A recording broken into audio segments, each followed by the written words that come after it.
नमस्कार दोस्तों, स्वागत है आपका हमारे बुल चैनल में। दोस्तों, हम एक्सिस बैंक जो कि दिग्गज प्राइवेट बैंक है, इस बैंक निफ्टी में शामिल, जिसके क्वार्टर थ्री फिजिकल 26 के नतीजे आए हैं और देखते हैं तुम्हारे नतीजे कैसे आए हैं, कंपनी ने कैसे पेश किए हैं। एज डाटा आपको पेश करता हूं। दोस्तों, वहाँ से बने रहिए, सब्सक्राइब कीजिए, बेल आइकन दबा लीजिए और चलिए देखते हैं नतीजे कैसे आए। तो दोस्तों देखते हैं टोटल इंटरेस्ट जो अर्न किया है कंपनी ने वो किस टाइप से किया है। तो यहाँ पर सितंबर क्वार्टर में जो एक्सिस बैंक है, सितंबर क्वार्टर में यहाँ पर 30,970 करोड़ के आसपास यहाँ पे इन्होंने इंटरेस्ट अर्न किया था, जो कि दिसंबर क्वार्टर में बढ़कर 32,274 हो गया है।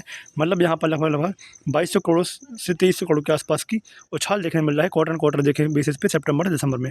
अगर हम साल की बात करें तो ईयर 2024 के एंड में जो एक्सिस बैंक थी, उन्होंने 30,953 करोड़ के आसपास यहाँ पे आंकड़े पेश किए थे, जो कि बढ़कर 32,274 के आसपास हो गए। यहाँ पर मतलब कि यहाँ पर भी लगभग 3,000 से 3200 करोड़ के आसपास की कंपनी ने रिजल्ट पोस्ट किए हैं, जो कि ईयर ऑन ईयर के आसपास है। तो मतलब ये भी काफ़ी अच्छे नतीजे समझ में आ रहा है एक्सिस बैंक के लिहाज से।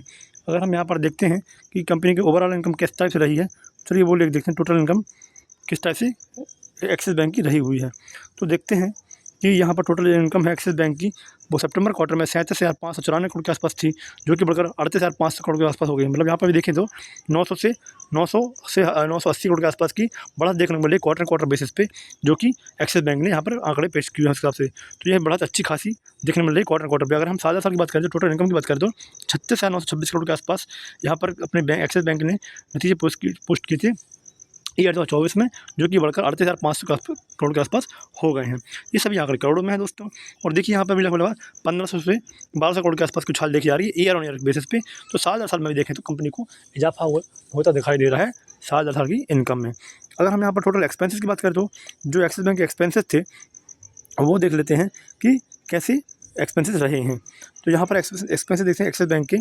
तो यहाँ पर टोटल एक्सपेंडिचर जो है एक्सिस बैंक का 70,182 करोड़ था, जो कि हल्का सा मामूली बढ़कर क्वार्टर में सितंबर दिसंबर में जाएंगे तो 70,624 करोड़ का, मतलब यहाँ पर देखिए तो मात्र 400 करोड़ का खर्चा क्वार्टर बेसिस पर कंपनी का बढ़ता नजर आ रहा है। तो दोस्तों, अगर हम साल की बात करें तो ईयर दिसंबर 2024 में यहाँ पर जो एक्सिस बैंक था उसका 26,392 करोड़ के आसपास था, जो कि 70,624 करोड़ के आसपास हो गया है।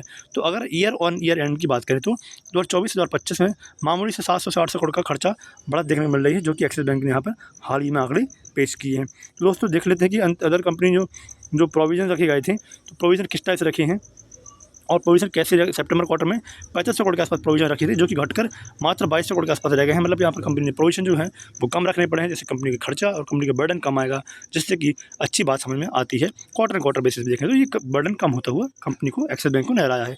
अगर हम यहाँ पर दिसंबर एंड की बात करें तो 2100 से बढ़कर मात्र 2245 करोड़ के आसपास हो गया है। मतलब यहाँ पर देखें तो मात्र 40 करोड़ के आसपास का खर्चा ही कंपनी को एक्स्ट्रा रखना पड़ रहा है, जो कि कंटिजेंसी के जो कि प्रोविजन से उनके हिसाब से बैंक को रखने पड़ते हैं।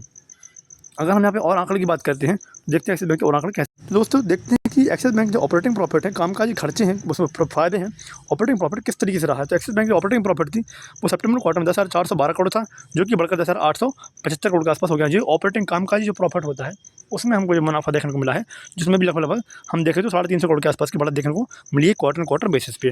तो ये भी अच्छी खासी बढ़त समझ में आ रही है।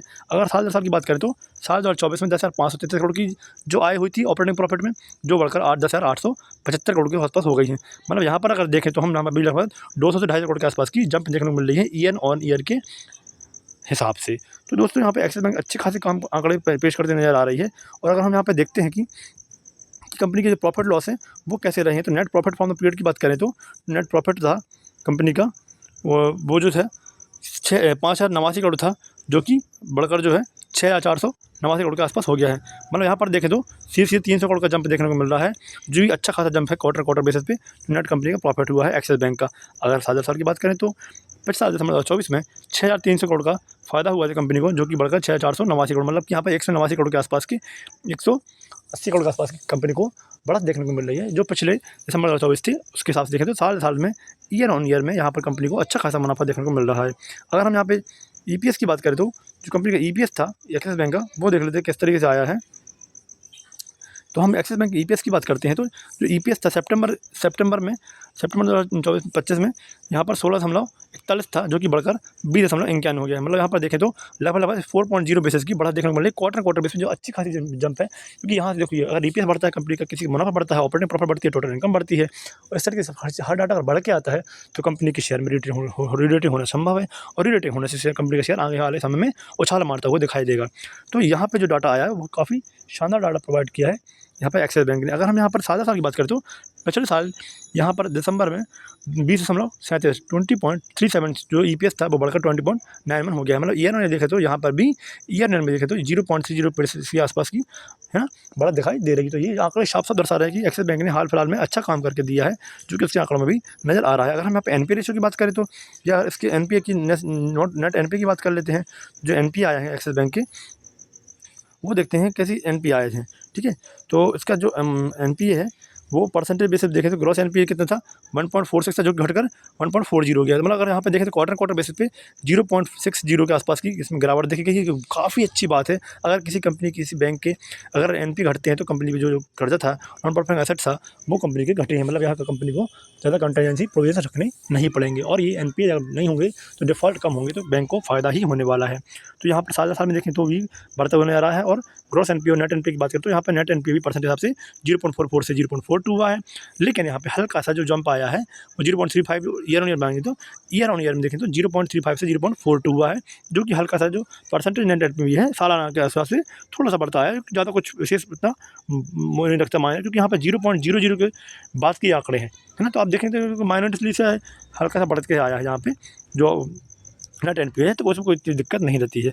तो अगर कंपनी की जो डेब्ट टू इक्विटी रेशो है, अगर उसको देख लेते हैं तो डेब्ट जो है ना कर्जे और इक्विटी पे कितना कर्जा लेकर रखा अपने इक्विटी पे एक्सिस बैंक ने, वो देख लेते हैं। तो सितंबर क्वार्टर में यहाँ पे 1.05 था, जो कि 1.11 हुआ था। हल्का सा कंपनी ने एक्सिस बैंक ने अपना कर्ज तो बढ़ाया है। तो एक्सिस बैंक के कर्ज बढ़ने से कुछ वहाँ पर कंपनी ने कुछ नए बैंक खोले होंगे, कुछ नए कर्मचारी रखे होंगे, कुछ बिल चुकाया हो, कुछ ना कुछ ऐसा किया होगा, इस वजह से हल्का सा खर्चा बढ़ के आया है क्वार्टर बेसिस पे।